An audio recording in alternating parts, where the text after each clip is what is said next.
loyalty can be a double-edged sword for automakers, and that's especially true in the truck segment, where you can get almost run out of town for saying that you don't hate the brand that everybody else hates. It means that some shoppers won't even get in your truck when they're buying a new one. And if you're one of them, and the 2019 Ram isn't on your radar, you really should check it out anyway. The company calls it all new, which includes a new frame and new lighter weight construction. But the 3.6-liter V6 and my tester's 5.7-liter Hemi V8 carry over. And on my Sport tester, the V8 remains the same as before, pumping out 395 horsepower and 410 foot-pounds of torque. It also includes cylinder deactivation to save fuel, automatically coming in to shut off 4 cylinders when full power isn't needed. What is new for 2019 is e-torque, which is standard on the V6 and is available on the V8. E-torque is a mild hybrid system that adds an electric motor and a self-charging battery to the engine. Don't think Toyota Prius though, because it doesn't run on battery alone or even add extra oomph to the engine while you're driving. Instead, engines have a slight lag when they're revving up or when the transmission shifts. That's when e-torque pushes out some supplementary electric torque to smooth out the performance.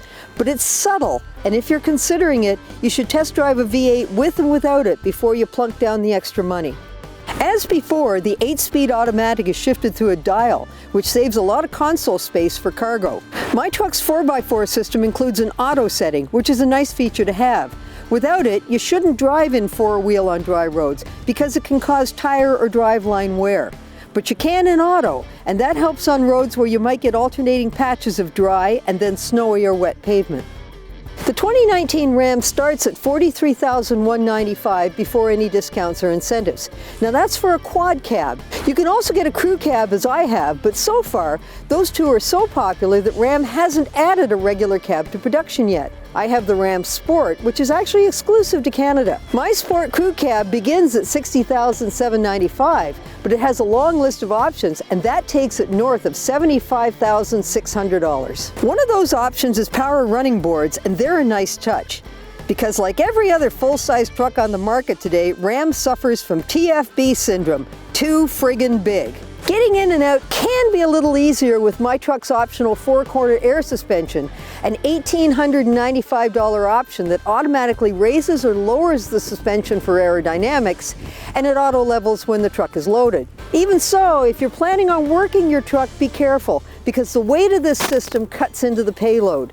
Be sure that this truck can do what you need it to do. The Ram has a gorgeous interior, and for the most part, everything's easy to use, with buttons and dials handling many of the Need It Now functions. The Uconnect system is also one of the best for its simplicity and its intuitive icons. There's a ton of storage here, and I especially love the sliding console, which can be instantly configured for whatever you're throwing in there. My truck has all kinds of little features tucked away throughout it too. The blind spot monitoring includes the length of a trailer, and the system automatically figures out how long the trailer is. When you're putting air in a tire, the horn chirps when you reach the right pressure.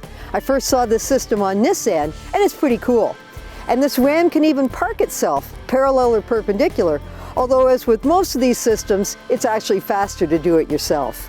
All trucks these days are really good, if too friggin' big, and this new Ram is right up there. The engine's great, the drive is smooth, the interior is well done. No matter what brand is tattooed on you, you should give this one a try.